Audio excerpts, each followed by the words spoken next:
Cari lettori, oggi desideriamo presentarvi Jeffrey Sachs, professore emerito di economia alla Columbia University americana e acuto analista di politica internazionale.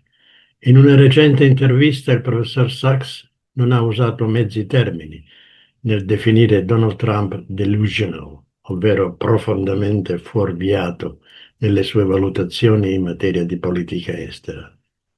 Parlando della guerra contro l'Iran e della possibilità che deflagri in un conflitto mondiale, il professore si è espresso in questi termini. Are we already moving into a World War III here?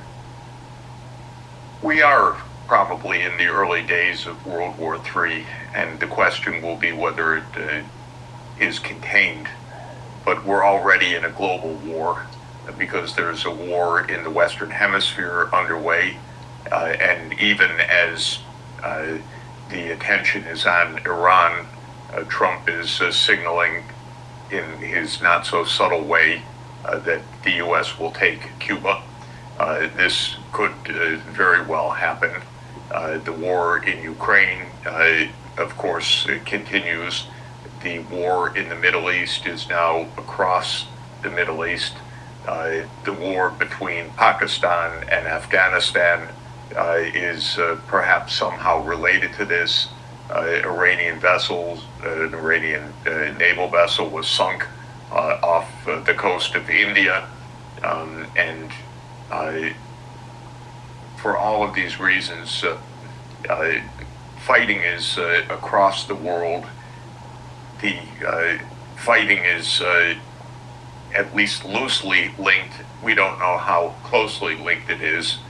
Part of American strategy seems to be to try to corner and control the energy markets. This is not playing too well because the energy supplies are being blown up by the hour.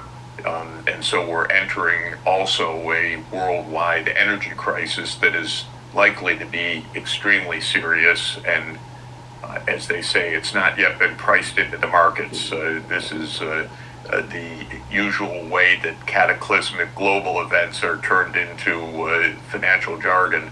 But the point is we're going to enter an energy crisis that is extraordinarily severe as well. This will hurt Europe considerably. It will threaten Asian countries deeply. It will probably mean spreading war. So there's no doubt, by the way, or I shouldn't say no doubt. I'd be shocked, absolutely, if Russia and China were not supporting Iran. Why wouldn't they?